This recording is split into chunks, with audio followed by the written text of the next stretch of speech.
Christian Rimbaud vous raconte les bas-reliefs de Lisieux, l'aventure d'un orchestre. Sur téléphone, mettre en position horizontale. Cette vidéo est en version audiovisuelle, une voix synthétique accompagne le texte, afin de faciliter la lecture et laisser le temps de regarder les illustrations. Pour le lecteur que ceci dérange, il lui suffit de couper le son, ainsi sa lecture sera calme, et les séquences de pages restent bien programmées. Avant de regarder cette vidéo, et afin de mieux comprendre, je vous conseille d'ouvrir les autres vidéos que j'ai publiées sur le thème des bas-reliefs de Lisieux. Vidéo numéro 41, pourquoi ces bas-reliefs? Numéro 42, connaître Claude Gruère. Numéro 43, technique extraordinaire du sculpteur Claude Gruère. Toutes ces vidéos sont regroupées dans ma playlist sous le titre « Les bas-reliefs de Lisieux ». L'identifiant de ma chaîne YouTube est @Christian Rimbaud. Regardez bien cette image d'un splendide bas-relief de Lisieux. Car vous ne le verrez plus jamais en réel. Et ce n'est qu'un détail, avec les véritables couleurs d'origine, l'ensemble de cette œuvre d'art a été volontairement vandalisé, sans qu'aucun responsable de la ville ne s'y oppose. Scandaleux, n'est-ce pas? Vous ne me croyez pas? Alors je vais tout vous expliquer. Nous sommes le 28 mai 1975, dans une cour, face à l'entrée de l'école Jean Moulin à Hauteville. Le sculpteur Claude Gruère vient de terminer l'installation de son bas-relief, et son épouse Marie-Madeleine a posé les dernières touches de couleur pour raccorder sa polychromie. L'ensemble de cette sculpture est une magnifique œuvre d'art, mesurant 2,80 m de long sur 1,20 m de haut. La surface sculptée des personnages est de 2,25 m², un panneau décoratif plein de vie et de gaieté, qui met un peu de joie dans une école de jeunes élèves de cette nouvelle cité éloignée du centre-ville. Les couleurs harmonieuses et patinées ressortent parfaitement sur les modules de montage en terre cuite. Pour rappel, c'est de la terre chamottée cuite au four d'une grande résistance aux intempéries. Autour de cette école, toutes les rues portent des noms de compositeurs de musique classique, de musiciens célèbres. Donc, en accord avec Georges Duval, l'architecte de ce nouveau quartier de Lisieux, le sculpteur Claude Gruère imagine de travailler sur un bas-relief en rapport avec cette situation. Ce sera l'orchestre, un ensemble de 7 musiciens dans un style un peu baroque pour apporter une note de poésie aux enfants. Ce thème des musiciens avait déjà été utilisé par le sculpteur dans son immense production, et pour Hauteville il accorda le costume des personnages en cohérence avec d'autres bas-reliefs déjà installés les années précédentes sur d'autres bâtiments d'Hauteville. Voici un exemple qu'il reprit comme modèle. La lumière frisante accentue le relief de la sculpture. Sur ce bas-relief de l'école Jean Moulin, vous remarquez les habiles découpes faites par le sculpteur avant la cuisson de sa terre chamottée. Ces découpes ne traversent jamais les visages, et elles doivent faire coïncider chaque module en argile rouge avec les repères des briques du mur. Claude Gruère a même joué de cette obligation de montage en positionnant les pieds des musiciens sur les vraies briques déjà assemblées. Je rappelle que ces sculptures étaient faites dans son atelier à Solesmes, et qu'il devait calculer tout le montage et l'assemblage avant de l'effectuer sur place à Lisieux. Un énorme travail d'art et de précision. L'attitude des 8 musiciens de cet orchestre est tellement vivante que l'on entendrait la musique jouer. Hélas, 3 fois hélas, les vandales n'étaient pas loin.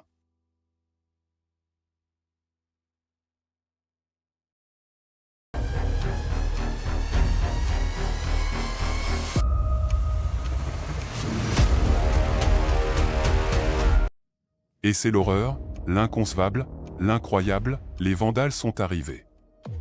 Vers les années 1990, un technicien des services techniques de la ville de Lisieux a entièrement repeint en blanc tout le bas-relief, y compris les montages en argile rouge, pour le faire disparaître. Non, la raison est pire.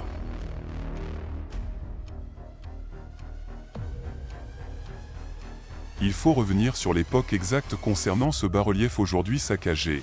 Il a donc été installé sur le mur de l'école Jean Moulin en 1975. Les différentes photos que je vous ai montrées avant datent de 1978. Et il faut savoir qu'il y avait déjà 18 bas-reliefs de ce même style, installés sur différents bâtiments de Hauteville, depuis 1966. En 1979, le sculpteur Claude Gruère avait été obligé, pendant un an, de revenir à Lisieux pour réparer plusieurs de ces bas-reliefs qui avaient été volontairement dégradés. Les habitants de cette ville n'ont aucun respect des œuvres d'art, mais là, en ce qui concerne ce bas-relief, l'orchestre La raison de ce vandalisme est inimaginable, il est dû à la stupidité d'un enseignant. Dans les années 1990, période d'agitation à Lisieux, une personne de l'éducation nationale s'avise tout à coup de la vue de ce bas-relief polychrome qui lui déplaît. Ses seules connaissances en art, très rudimentaires, lui remettent en mémoire la grande frise du Parthénon du sculpteur Phidias, considérable bas-relief tout en marbre blanc. Donc, pour lui, les couleurs criardes du bas-relief de l'orchestre sont inappropriées, et il demande que celui-ci soit repeint en blanc, demande suivie d'exécution, et vous constatez le résultat pitoyable. Absolument personne ne s'en émeut, ni ne se préoccupe du bien fondé de l'affaire, ni de sa légalité, et c'est là tout le problème.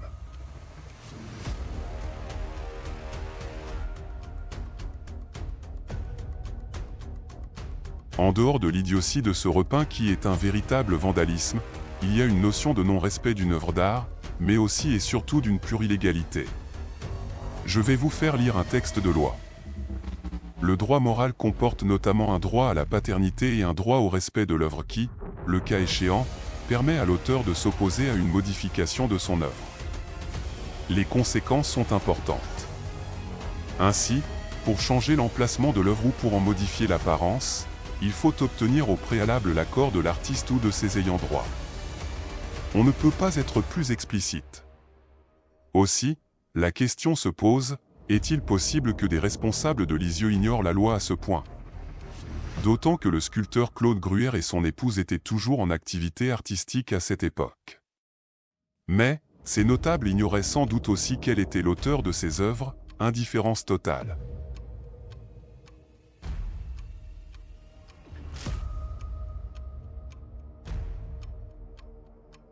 Seulement voilà, en 2017, j'arrive à Lisieux et je découvre l'état de ce bas-relief. Sur ma photo, les reliefs commencent à réapparaître, le blanc honteux s'estompe, les couleurs reviennent.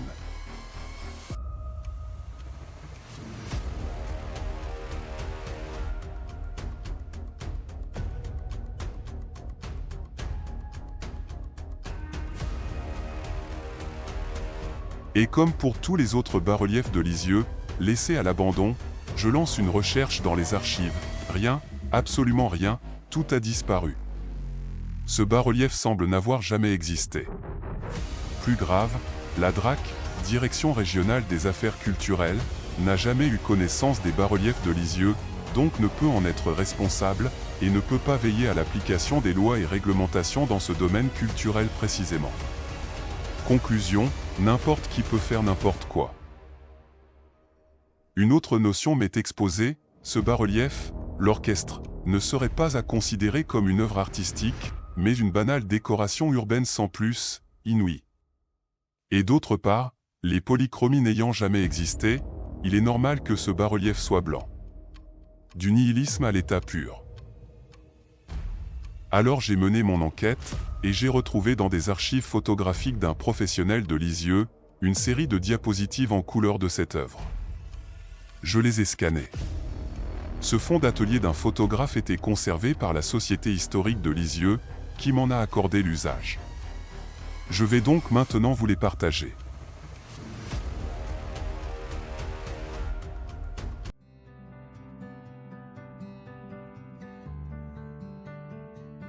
Voici la première diapositive retrouvée, hélas en très mauvais état, j'ai été obligé de mettre des filtres pour la rendre présentable, et de faire des retouches par respect pour Claude Gruère.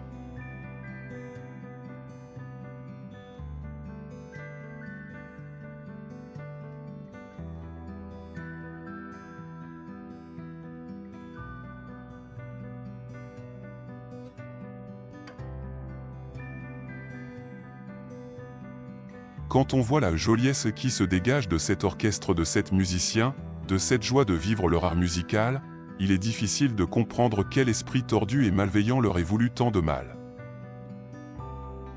Claude Gruère avait demandé au photographe de Lisieux, Sturler, de prendre des séries de clichés des derniers bas-reliefs qu'il avait incrustés dans les murs en briques de la ZUP de Lisieux. Ces diapositives de 1980 que j'ai découvertes semblent n'être que des épreuves au rebut, quoique soigneusement archivées. Les meilleurs clichés ont-ils disparu aussi comme tant de documents relatifs à tous ces bas-reliefs?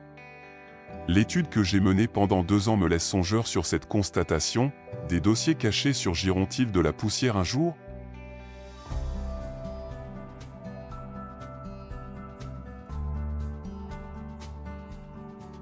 Ce photographe lexovien s'était trouvé dans de mauvaises conditions d'approche pour prendre ses clichés. Bas-relief trop éloigné au fond d'une cour, sous un éclairage horrible et avec des agrès de jeu compliquant la perspective. L'accès de l'école devait lui avoir été refusé, tout comme il me le fut pour la même raison. C'est compliqué à Lisieux.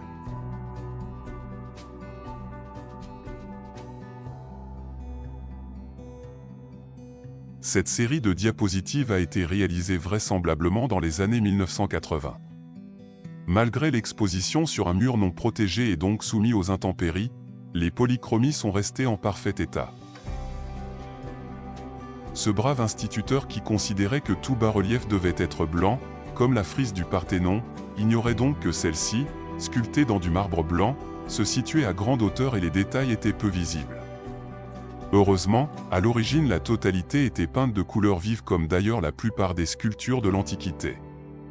Et en ce qui concerne plus particulièrement les bas-reliefs de Lisieux, les couleurs à l'huile, extrêmement bien choisies, ont été appliquées un peu vives, bien que soigneusement patinées aussitôt, afin de tenir compte de l'inévitable décoloration qui suivrait, due à l'exposition en extérieur sous les pluies nombreuses et le soleil.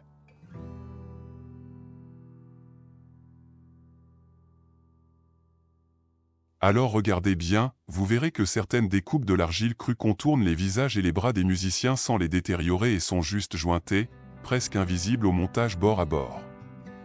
Vous verrez aussi que les joints importants en ciment reprennent l'alignement des briques du mur, mais aussi qu'ils épousent parfaitement le relief des éléments sculptés, assurant l'homogénéité de l'ensemble du motif. Et enfin vous verrez cette perfection dans la polychromie, car si celle-ci était déjà réalisée à Solesmes par Marie-Madeleine Gruère, l'artiste peintre continuait son œuvre après montage de l'ensemble à Lisieux, en reprenant chaque couleur précise sur les jointements en ciment réalisés sur place. Ensuite, l'ensemble était patiné pour se raccorder.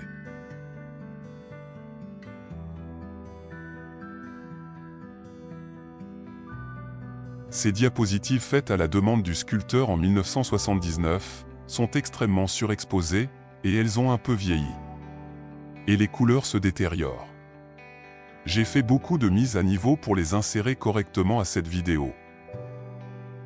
Les fraises, ou collerettes, autour du cou des musiciens ont été voulues par le sculpteur, par cohérence avec les autres bas-reliefs de Hauteville. Un jour, j'aimerais en faire un meilleur scannage, mais comme ceci n'intéresse personne, je n'en prendrai sans doute pas le temps.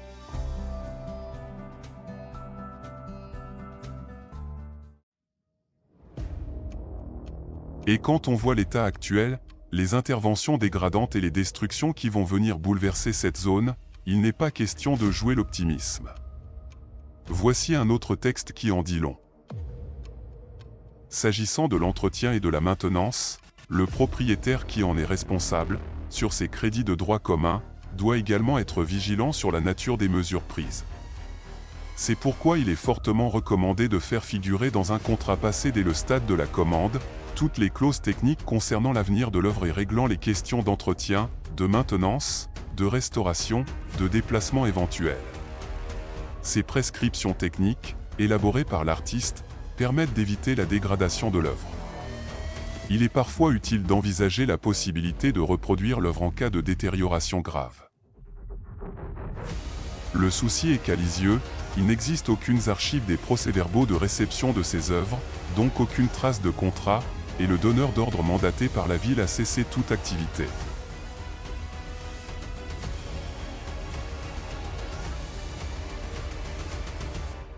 En effet, la SEBN, voir mes vidéos précédentes, organisme qui a géré la construction d'Hauteville et l'installation des bas-reliefs, a cessé son activité depuis une trentaine d'années. La lecture de ce texte pose un problème.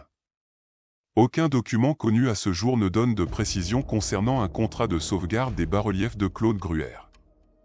Oubli ou volonté de ne pas se préoccuper de ces œuvres après leur installation à Hauteville. On peut se poser des questions. Il est quand même évident qu'aucune mesure conservatoire n'a été prise sérieusement, exactement comme si ces œuvres n'avaient absolument aucune importance à Lisieux. Conclusion, l'analyse des textes officiels, en italique, ci-dessus amène plusieurs réflexions et bien des interrogations, sur tout ce qui s'est passé depuis l'époque des premières installations en 1966, jusqu'à 2020, date de la fin de cette étude, et laisse perplexe sur l'avenir et dans le cadre de la restructuration de Hauteville, lors des prochaines années à venir.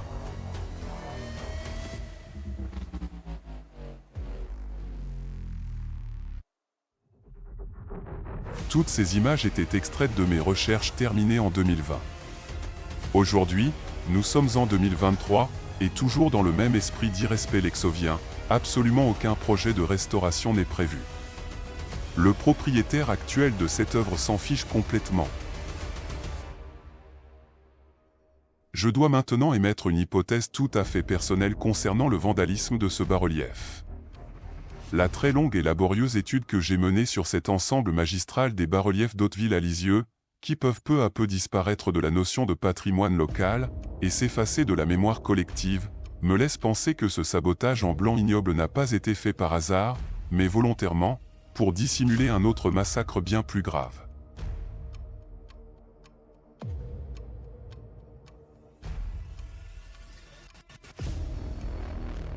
Voici donc l'exposé de mon hypothèse, presque en face du bas-relief l'orchestre. Magnifique composition polychrome, il y a sur les murs de l'église Saint-François-Xavier de Hauteville, le splendide bas-relief polychrome représentant la vie de ce saint, un emblème missionnaire pour Lisieux. C'était le plus grandiose des 18 bas-reliefs de l'Azu. Or par une imbécilité de conception d'écoulement des eaux de la toiture, qui s'infiltrent à l'intérieur du mur et de la terre cuite, avec précipitation du carbonate de calcium dissous du liant de ciment très médiocre de la construction du toit terrasse, la moitié du bas-relief, aujourd'hui en 2023, est détruite, mais déjà en 1990 la totalité de la polychromie avait, elle aussi, disparu. Et aucun responsable de la ville n'a voulu intervenir en sauvegarde.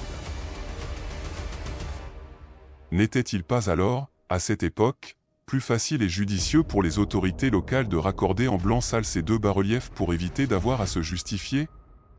Je pose la question, qui est toujours d'actualité.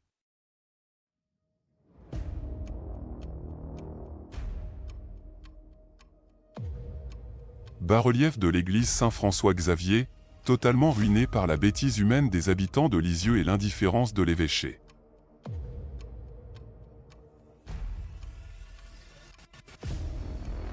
Bas-relief de l'école Jean Moulin, totalement vandalisé par la bêtise humaine des habitants de Lisieux.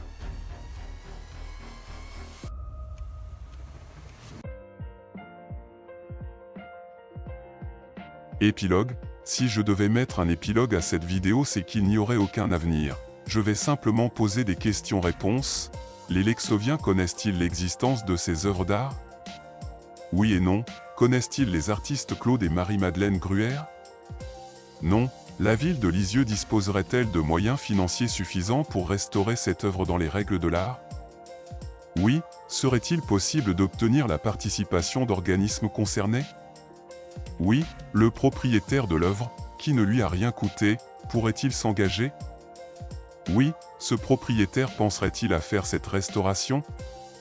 Non. Le niveau artistique et culturel des habitants de Hauteville et de Lisieux justifierait-il cette restauration? Non. La municipalité de Lisieux envisage-t-elle de restaurer cette œuvre? Non. Cette œuvre d'art, comme tous les autres bas-reliefs de Hauteville, est-elle considérée comme faisant vraiment partie du patrimoine? Oui et non. Finalement, tout bien considéré, il fallait un épilogue, fin.